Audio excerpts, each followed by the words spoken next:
Remercier Madame Ndeye Fatou Blondin et toute son équipe qui ont déjà eu l'occasion de nous recevoir au niveau de leur siège. Nous avons eu à échanger parce que le FD Sud fait partie des partenaires de l'Assemblée nationale et puisque nous avons en charge la communication, nous nous sommes dit qu'il va falloir créer quand même un prétexte pour mieux faire connaître le FD Sud. Donc c'est ce que nous avons fait cet après-midi, organiser un atelier afin de permettre aux populations sénégalaises de connaître ce que c'est que le FD Sud. Donc comme vous l'avez dit, il y a quand même un plaidoyer que Madame Ndeye Fatou Blondin et son équipe ont fait plutôt. Et nous maintenant, charge à nous, les membres de la commission, qui représentons l'ensemble des autres députés, quand même de les accompagner pour que quand même les populations du Sénégal, là où ils se trouvent et quelles que soient les conditions dans lesquelles ils sont, que ces populations-là puissent bénéficier quand même des missions qui sont dévolues au FD Sud et surtout la connectivité. Parce que nous tous nous savons que les populations sénégalaises ont des difficultés d'accès pour la connexion et tout dernièrement nous avons été ensemble au niveau de Tambacounda pour les accompagner et nous avons vu que quand même à ce niveau-là il y avait déjà 10 sites qui ont été visités et ce travail-là continue. Maintenant ils nous ont fait état des difficultés financières auxquelles fait face le FD Sud. Nous aussi, en tant que parlementaires, comme je l'ai dit, il est très important parce que de tout le temps nous sommes sollicités par les populations. Maintenant, pour pouvoir parler d'un aspect, saisir un ministre, saisir en tout cas l'exécutif, il faut au moins sur ces choses-là aller mettre la main sur ça pour comprendre comment les choses marchent. Et je pense qu'aujourd'hui, cet atelier-là permet d'avoir une meilleure visibilité, une meilleure compréhension du FD Sud. Donc tous les députés qui sont là, qui participent à cet atelier-là, ils ont déjà un aperçu et je sais que comme l'a souhaité Madame Ndeye Fatou, avec la loi de finances rectificative, nous aurons des éléments pour pouvoir interpeller à qui de droit pour quand même apporter des solutions à cette situation-là.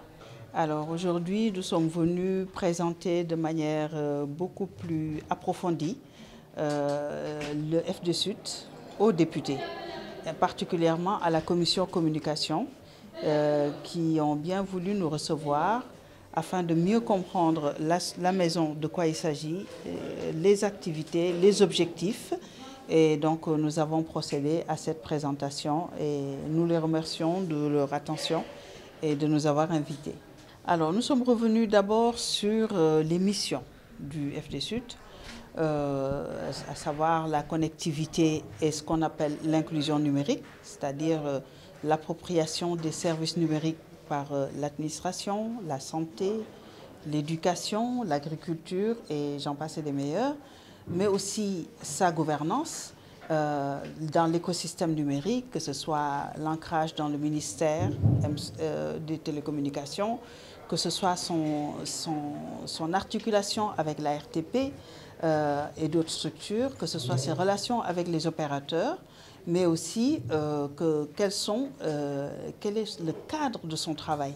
Hein, le FD Sud fait partie de cet écosystème et donc répond à une feuille de route qui est décidée par toutes ces institutions qui se mettent ensemble afin de répondre à la digitalisation du pays à l'horizon 2050, tel que voulu par le président de la République. Tout à fait.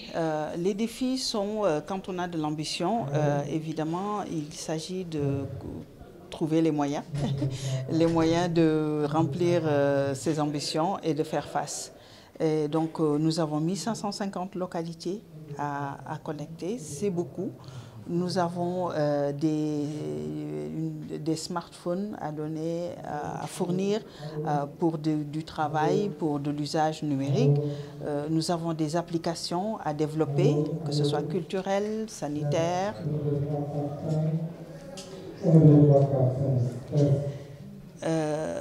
Et voilà, nous avons de l'innovation. Vous savez qu'on est dans un secteur qui avance très vite. Donc il faut aussi garder une veille technologique afin d'intégrer ces nouveaux outils dans les usages des télécommunications.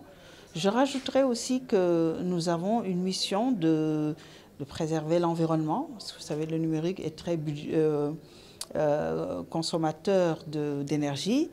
Nous avons la préoccupation genre qui fait partie quand même de nos missions. Nous avons aussi la préoccupation d'intégrer des nouveaux outils tels que l'intelligence artificielle dans les usages. Donc, au-delà de la connectivité et de l'usage primaire du numérique, nous avons toutes ces composantes auxquelles nous faisons face. Et donc, tout cela nécessite des moyens. Et donc, nous faisons les plaidoyers pour que le fonds qui est alimenté par une contribution des opérateurs et des partenariats publics-privés que nous construisons, qui sont en cours de construction, soit réellement utilisé à bon escient. Parce que ce sont ce qu'on appelle des finances fléchées. On a fait un décret pour dire que nous collectons telle taxe, telle charge pour telle destination.